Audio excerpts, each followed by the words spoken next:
Tonight on the NewsHour, getting the bad news. Fire victims near Willow find out if their homes were destroyed or spared by the McKinley fire. We'll bring you an update on the number of homes that were lost.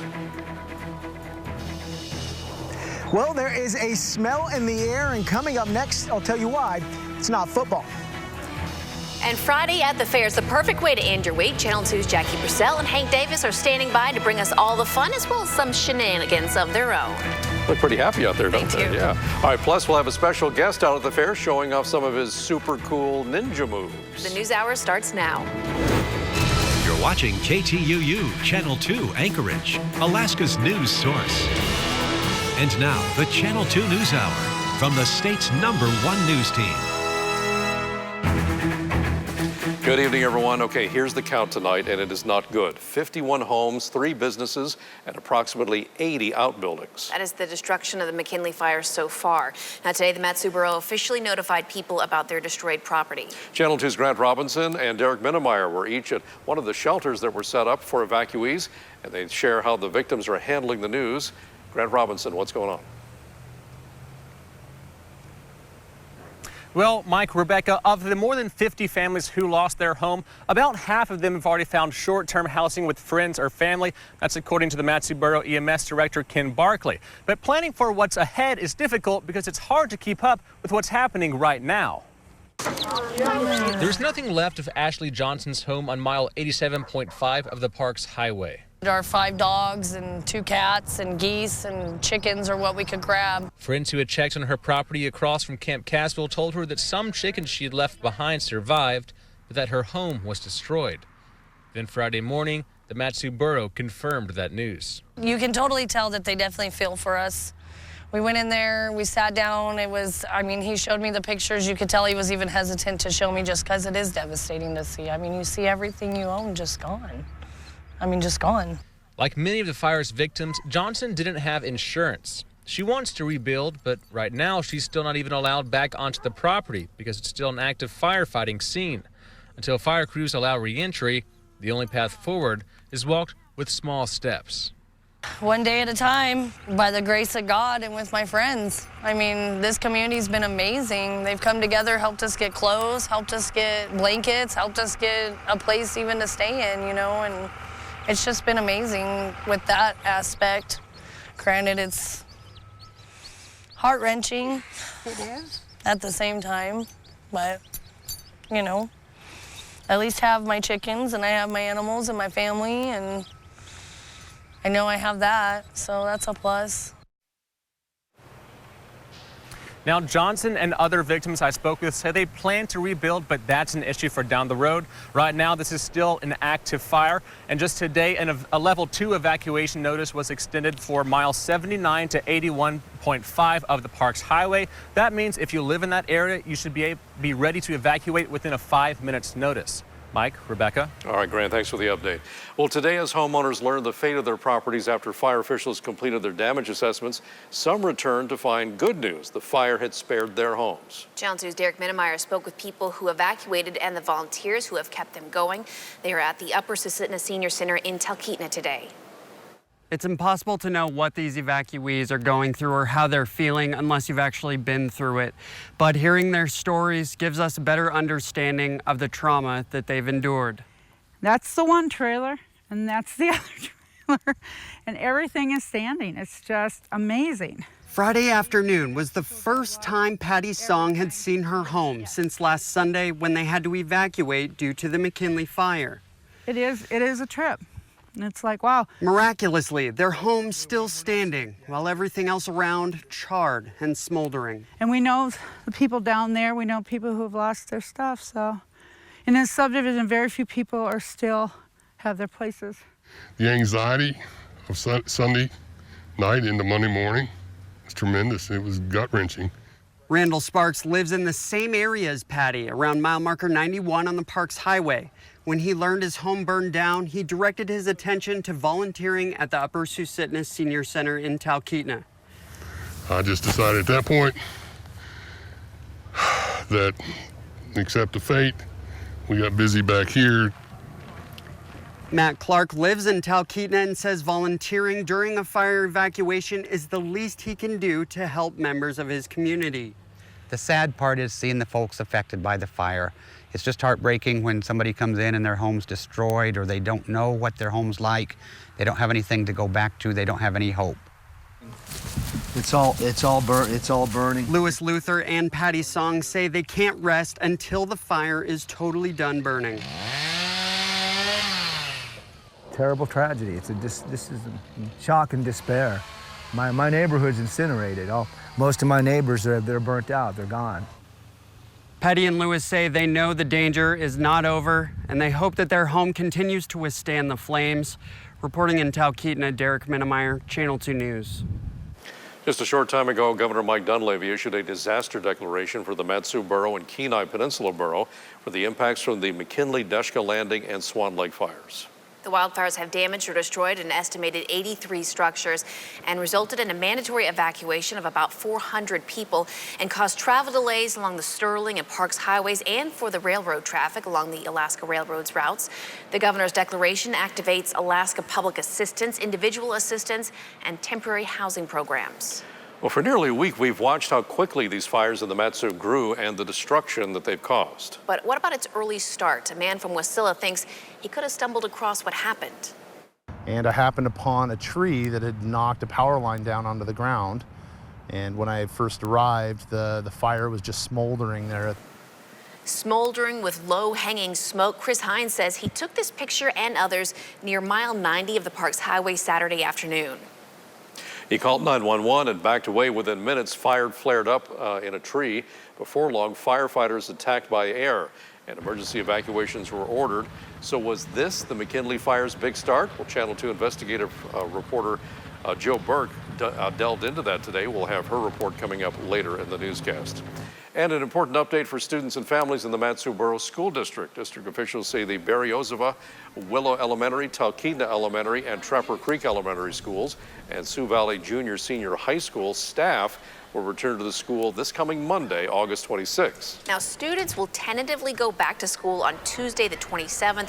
Officials say they'll update families by Monday at noon for a Tuesday start.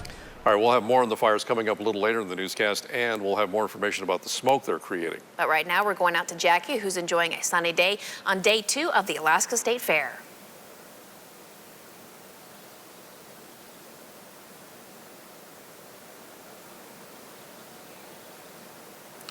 Well, there we go. Jackie's going to flick that switch on the bottom of her microphone and see if we can hear her a little better. We see her lips moving. Jackie, come in, There Jackie. she goes. Go, Jackie. I can hear you now. There we go. Can you hear me? Yes, we can. Go for it. Nothing like a good microphone check, isn't there? Well, can you hear me now? Yes, indeed. You go right for it, Jackie. All right. Well, as far as the Palmer Fair, it is great weather here today. Sunshine and smoky. So we're going to say that it's money. Let's take a look at our current conditions back in the Anchorage area where it is pretty hazy across those mountains. And our current temperature there is 67 degrees. As we look at the fair forecast, we can see that we're really warm right now, 69 degrees, very light winds.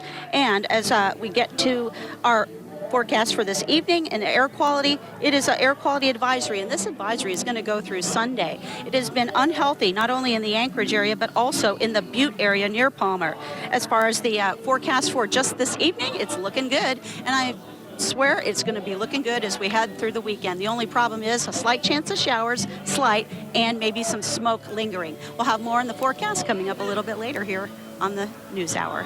Have fun, Jackie. Thanks so much. Well, Friday means it's time for KTUU Tailgate Tour Game of the Week, but the wildfires had other plans. Outdoor high school activities across South Central Alaska were canceled because of the poor air quality. But Channel 2 Sports Director Patrick Enslow joins us from Palmer with the latest on that situation. Patrick? Mike, Rebecca, we get prepared all week for this game, and then it was a bit of a bummer, a bit of a letdown. We weren't able to play, but the show must go on. We're hanging out here, getting ready for the game.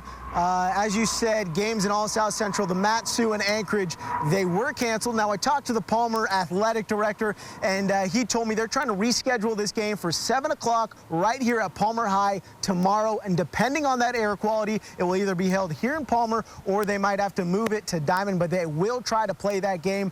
No game, no problem today. Now, later on in the NewsHour, I will have an awesome story from from Catherine Ushman. She's the kicker for Palmer. Never played a snap of football in her life, but she's out here. She's a starting kicker for Palmer. Great story. Can't wait to bring it to you guys here a little bit later on in the newscast. Mike, Rebecca. Patrick was kind of sad out there. He's got his little barbecue grill and nobody there. Nobody. It's all right, Patrick. It'll be okay. We like you, Patrick. Hopefully they'll get the game going tomorrow. That'd be nice. Yep. Well, whether you like seeing the animals or riding the rides, eating the food, or shopping the booths, there is plenty to do at the Alaska State Fair. And coming up next, we'll check in with Hank Davis and see how he decided to spend his Friday at the fair.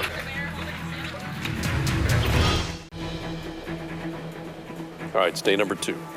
Full festivities of the Alaska State Fair. They're in full swing. We've got quite a few folks from Channel 2 out there today joining in the fun. And we actually caught our reporter, Hank Davis, playing around the clock. He's been busy checking out the games, taking in a few rides, but now he's on the hunt for the best fair food. Not just any kind, though. This is the stuff that you'll only get at our Alaska State Fair. Go, Hank. Hey guys, that's right. I'm glad that I actually caught a few rides yesterday because right now I'm way too full to take any chances. This is my first Alaska State Fair and there's nothing wrong with funnel cakes or corn dogs, but I spent the day all over the fairgrounds and I've been looking for the most Alaskan foods that I can find. All our fish here is all filleted every day. We make everything here. It's the only place, it's real seafood. We have it flown in every other day. How many? One. Crack the shells for you like that. Throw it right on the grill. But if you want something really good and fresh and true Alaskan, the real organic, not from the store with the sticker on it, you come here. We only do this at the fair. It started out in 1997. We make everything. We bake all of our own shells and make all of our filling, all of our toppings. We have a chocolate fudge, a 4-berry, a salted caramel, and a regular caramel. So where do these oysters come from? Good from south. 30 miles out of Whittier. You ready? So a half dozen raw. Okay.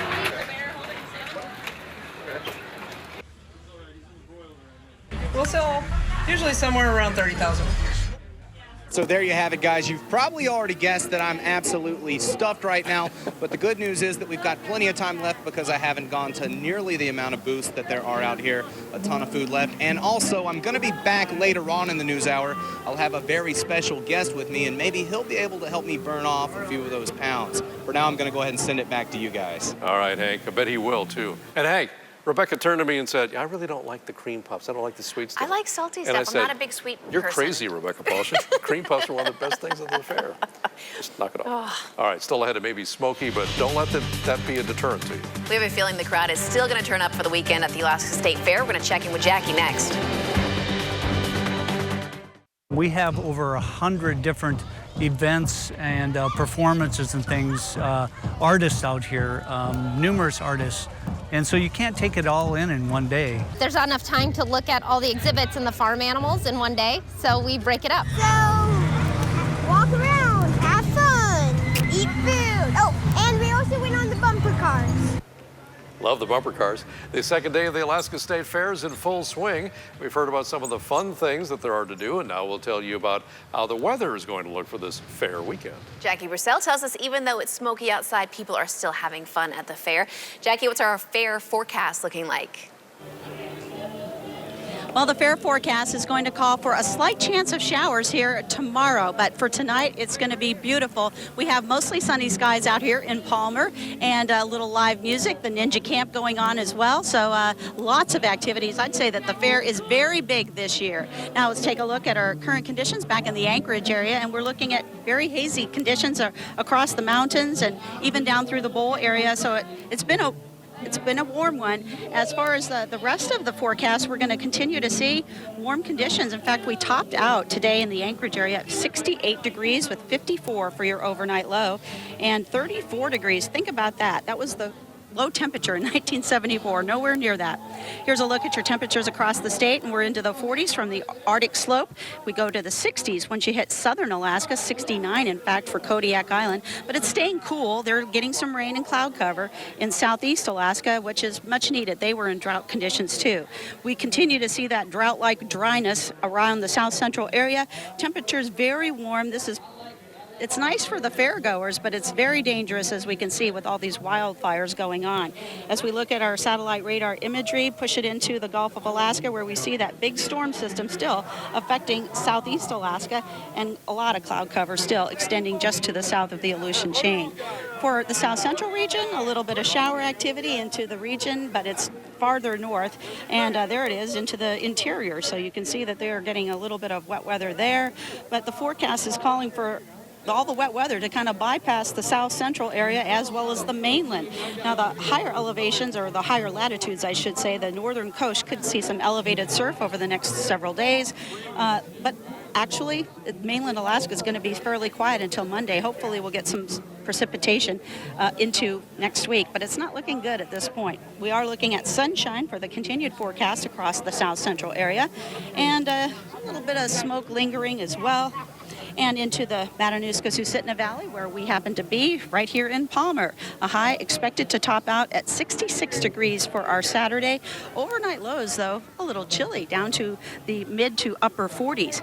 As far as the 7-day forecast for Anchorage as well as the valleys, we're looking at sunshine Saturday as well as Sunday with some smoke lingering, and you can see those percentages of precipitation still very low. We could really use some precipitation. In fact, in the month of May, we had over 2 inches of rain, and that is more rain than we have had in the month of June, July, as well as August. So you can see we're very dry. The flowers are very beautiful here at the State Fair, though, and you know, they're one of the attractions, as well as all the fun, the food, and the games and the exhibits. Back to you.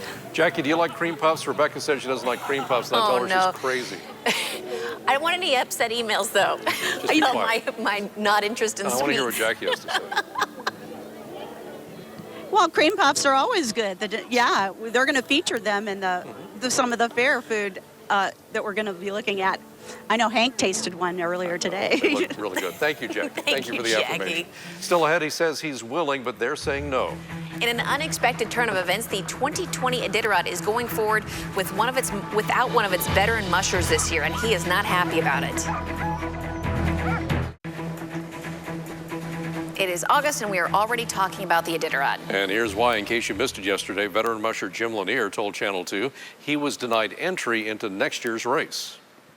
You know, I don't agree with any of this. And that's about all I can say about it. I really want to do the race. I've done the race. In every calendar decade, the race has been run, starting in the 70s.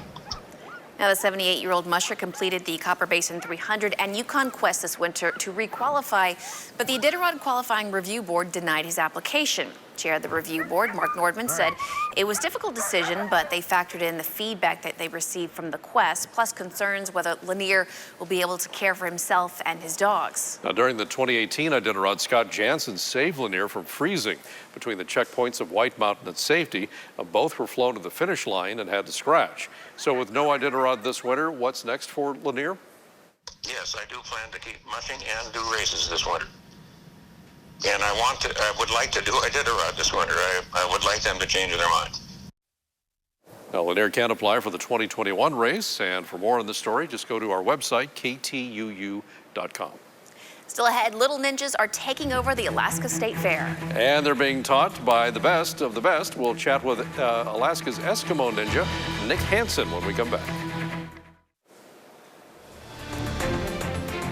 All right, you and I can't be there, but we're going to keep making trips out to the Alaska State Fair because there's a lot of fun going on out there. It certainly is a good time. And then we go back there to the fairgrounds with Hank Davis, who also has a very special guest.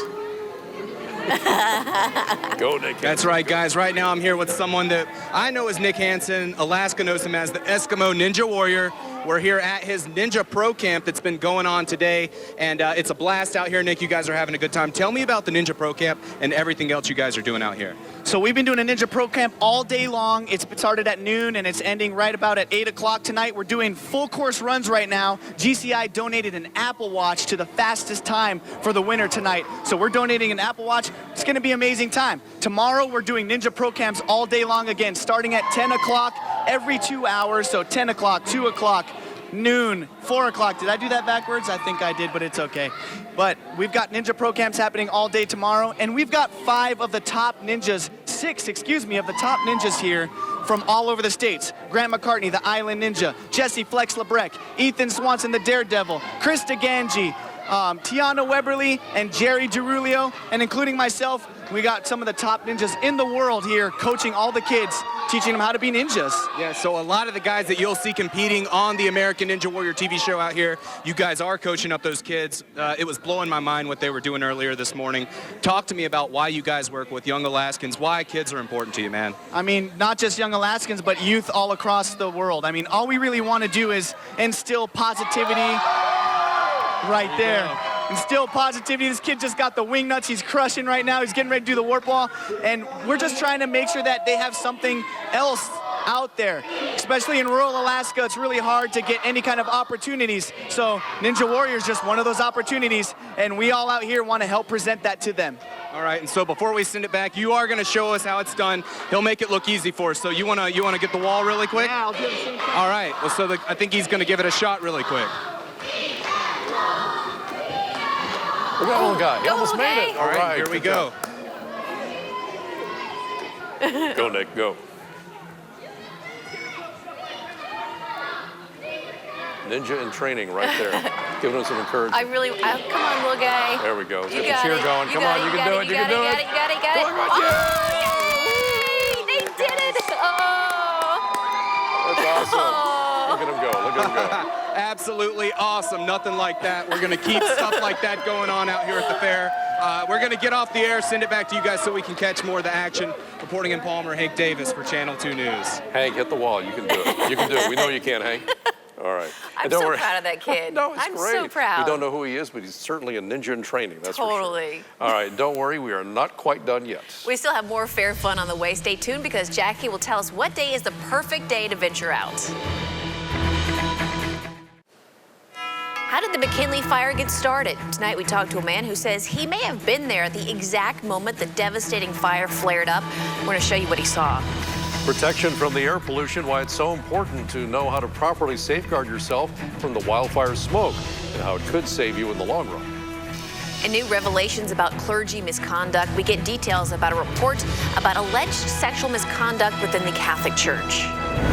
You're watching Alaska's #1 news team with Mike Ross, Rebecca Falsha, and Jackie Purcell with the weather. The Channel 2 News Hour continues.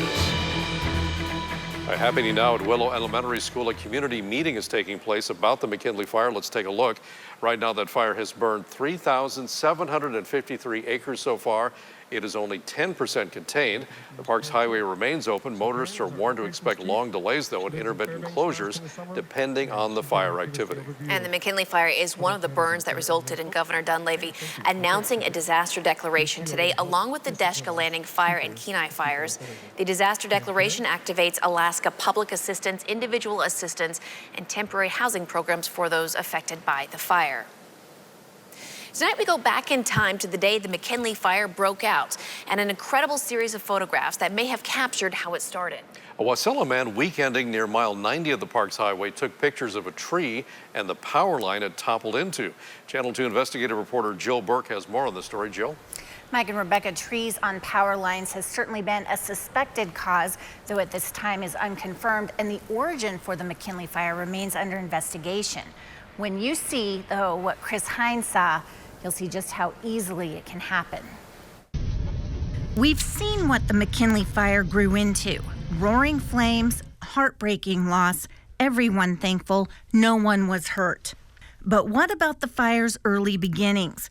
Late Saturday afternoon, as winds blew through the area's unrelenting dry conditions, Chris Hines thinks he may have stumbled across them. And I happened upon a tree that had knocked a power line down onto the ground.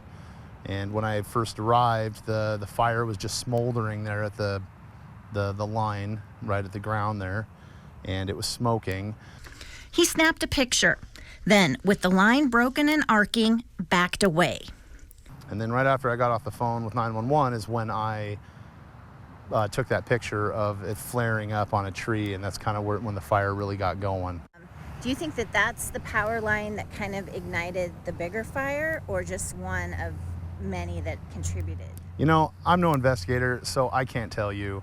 I can say that Right after I called 911 and after I noticed that the fire was burning in that spot, that's when the helicopter showed up and they started dropping water on it. And that's 45 minutes later, the police evacuated us. And then, that's when the McKinley fire started. The official word, the fire is human caused, which could mean a tree into a power line, but it's still under investigation. We had significant wind incidents throughout our service territory on that day, and several were trees falling into lines.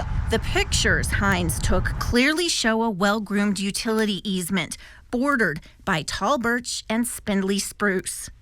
Our traditional distribution easement is about 30 feet, and that again is to decrease impact to members and decrease impact of our lines. So that's usually 15 feet on either side. That means any tree bordering the easement that's taller than 15 feet has the potential to be a problem, including birch trees, which it appears this one is. And when Hines saw it, MEA's Julie Esty says he did what they want everyone to do. First, we just ask our members not to go near any sort of tree in the line, to call 911 or our dispatch center, because anything that's touching our line can be energized. The ground around that can be energized, so please do not go through that. Hines has shared his pictures with fire investigators, and his sequence shows how quickly the fire grew. Reminders of how quickly life can change. I have friends that have lost their entire homes and all their belongings.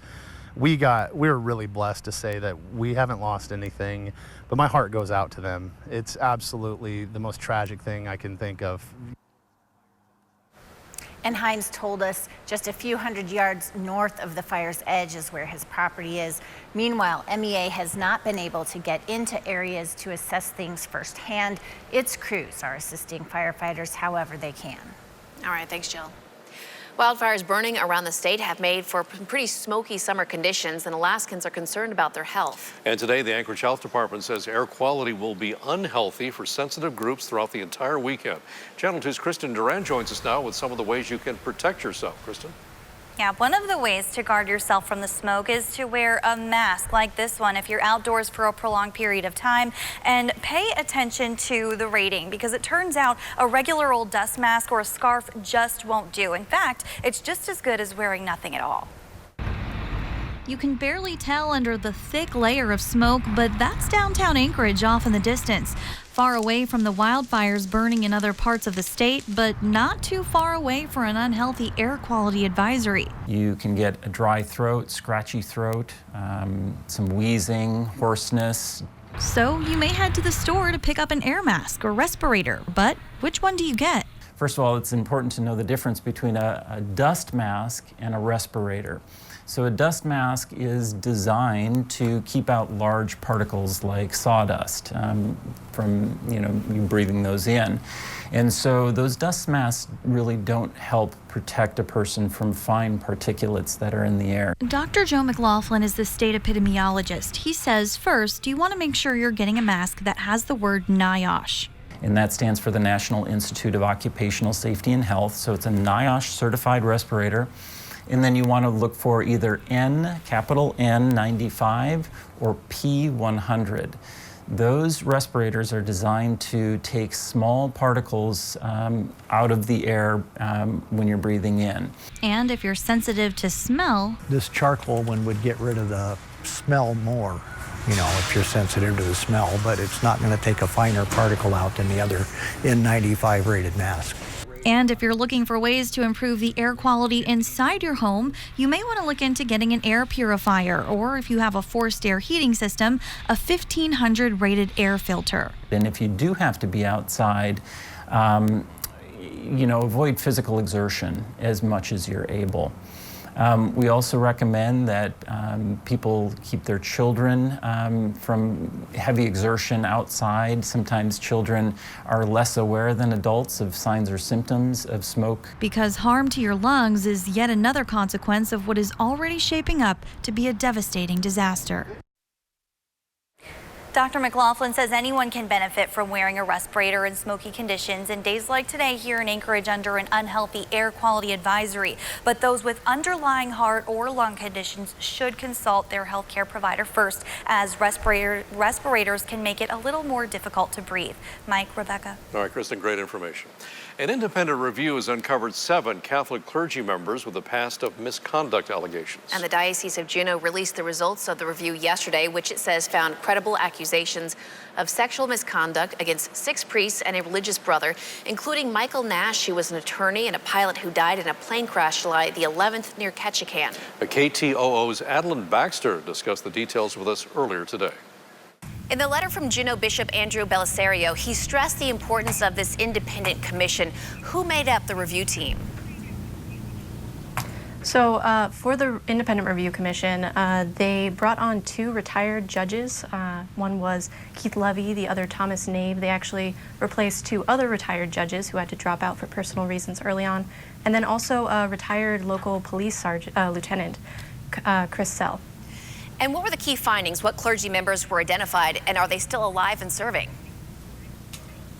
Well, the report identified 6 priests and 1 religious brother who had served between 1951, when the diocese was founded, and 1 served up until this year, actually. This spring, he was put on administrative leave, and we found out that that was actually due to the findings of this commission.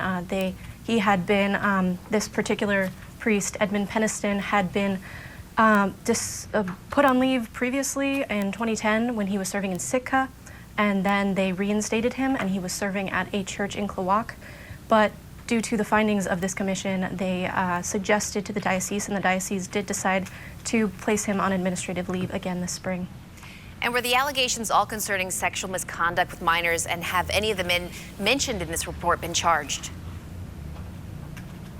It does. The details of obviously the instances and the victims are all, they are partially public record as to whatever ones were reported to the police, but for the most part are private. But there is some evidence to suggest that it was not only children and minors that were involved in certain cases, but also what the diocese classifies as vulnerable adults, which are basically adults who are in a category where they cannot make their own decisions, or are perhaps mentally challenged and just in a kind of vulnerable state. Adeline, what happens now? What's the next step following the release of the report? Well, what the Archbishop said earlier in this week was that really the purpose of this report was to shed light. There's obviously been a lot of criticism of the Church in recent years that they've sort of swept a lot of knowledge of this kind of abuse under the rug. So Archbishop Belisario said that they really just wanted to be transparent about this process, but as to what happens next, they know that this might not be the extent of things, and they are encouraging any victims who have not yet come forward to, first of all, report any abuse to the police, and then also to please come to the diocese, because they do want to shed light on this terrible issue. Adeline Baxter with KTOO, thank you so much for your time tonight. We have more of the story posted on our website. Just go to ktuu.com. Okay, we're going to head back out to the Alaska State Fair for a look at the weather. Jackie Purcell spent the afternoon there, and how's it looking out there this evening, Jackie? Looking nice right out here in Palmer. We're still seeing some sunshine. It's really not as bad as the Anchorage area as far as smoke.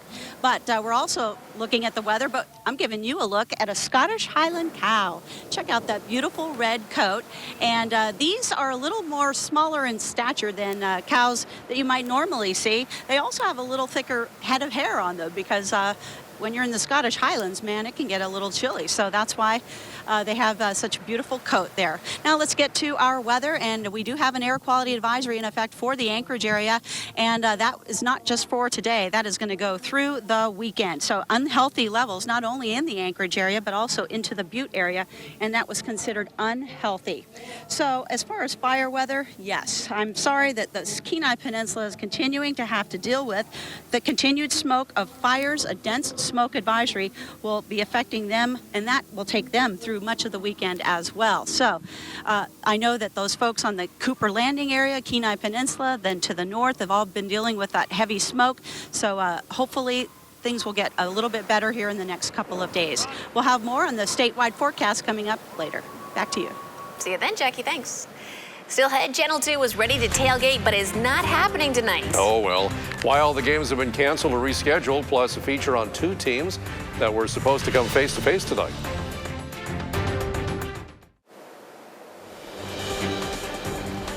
You know what they say, Rebecca? The show must go on.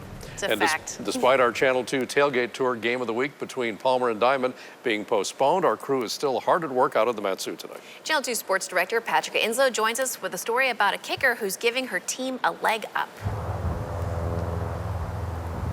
Mike, Rebecca, being a kicker can be one of the toughest jobs in sports, but that's a challenge Catherine Ushman is up for. Now, earlier this week, I caught up with the junior to discuss how she went from a powder puff to primetime player.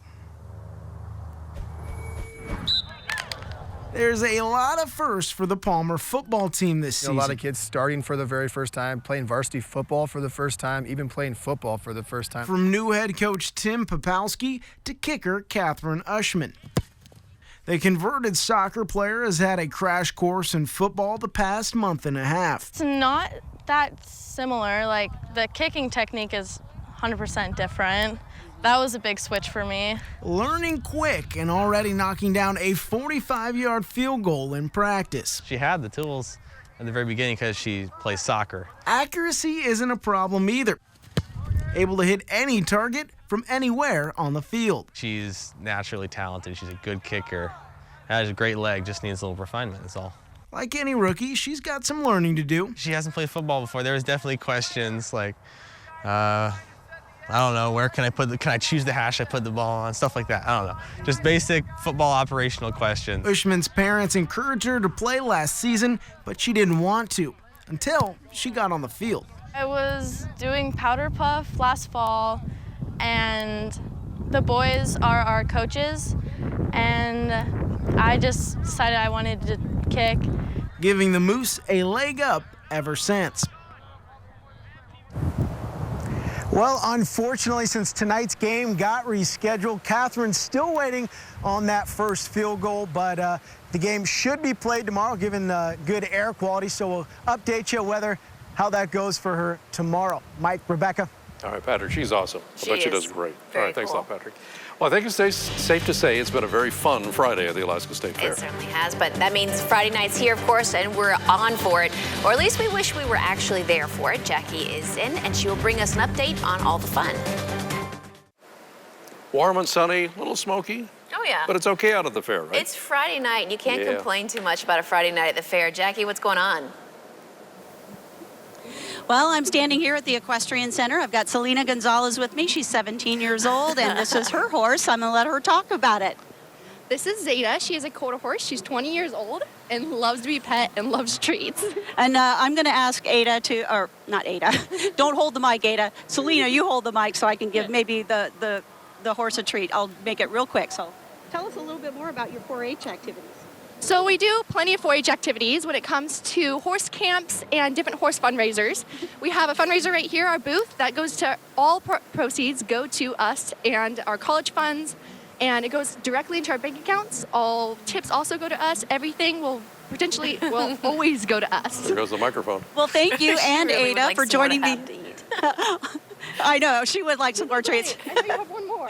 Well, we have to do the weather now, Ada, so we'll get back to you in just a moment. Let's take a look at our conditions back in the Anchorage area, and we are looking at hazy conditions across the Anchorage Bowl. That's been the case for the last several days, so we can't get rid of that anytime soon.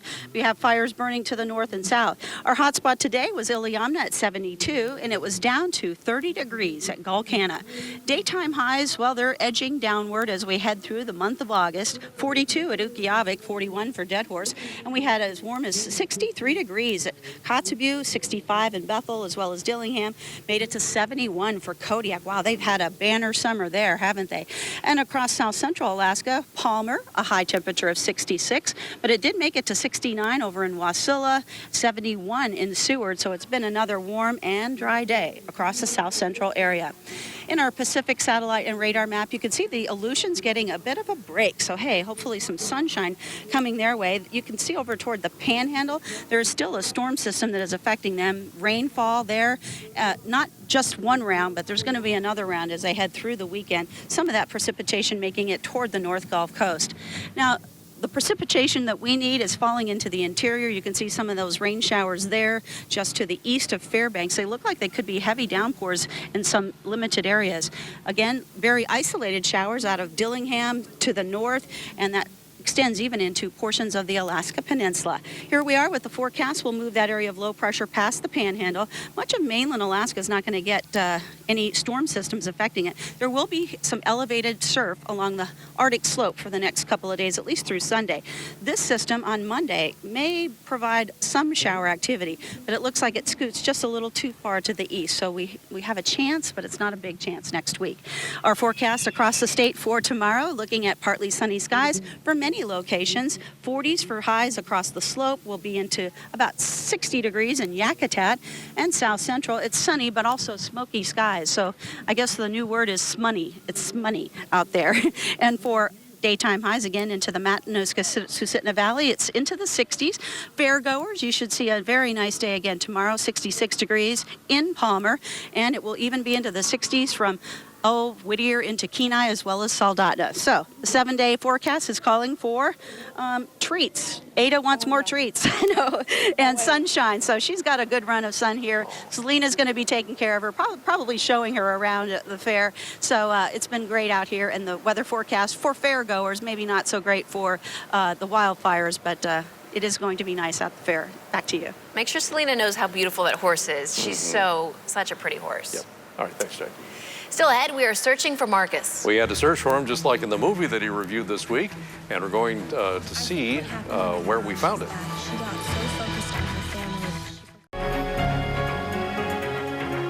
For the second week in a row, Marcus saw a movie that did not make the top 10 at the box office, and he thinks down is the only direction that Where'd You Go, Bernadette will take. It stars Cate Blanchett and Bernadette Fox and is rated PG-13. Morning, Lizzie. Hey, Mom. Emma Nelson is B, who's been promised anything for her birthday, should she get perfect grades through middle school. I think it was to ward off any further talk of a pony. So? Family trip to Antarctica! Ponies are cute. Cate Blanchett is Bernadette. Her all-about-her appearances neighbor, Audrey, is played by Kristen Wiig. I hope you don't mind. I called the blackberry abatement specialist. The blackberry vines are coming under the wall. 20 years ago, she was a famous architect. It's Tom. Bernadette Fox. No card. This is another back-and-forth-in-time film. I think what happened to my mom is that she got so focused on her family, she forgot about herself. Which translate into her not being able to participate in her lost world of creativity.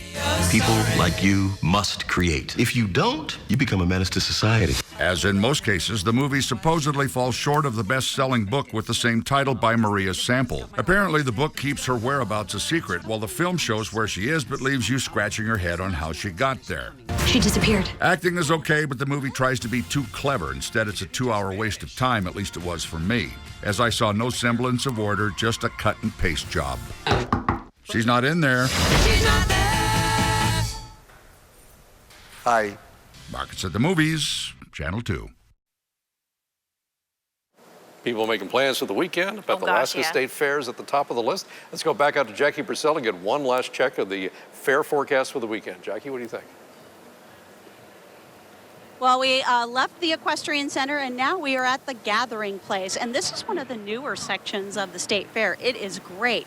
And you know what? Great weather for the State Fair because they have a run of sunshine. You're probably looking at the Anchorage 7-day forecast, but I can tell you that's very similar to the Palmer 7-day forecast. Now here for Palmer on tomorrow, they have a slight chance of showers, another chance of showers again on Monday. So the main thing is it's going to be a sunny, maybe a little bit hazy at times, kind of a fair weekend here out in Palmer. It's going to be great. Back to you. All right, thanks so much, Jackie Purcell and Hank Davis for showing us all the fun fair. Good time. We'll see you back at 10 for the late edition.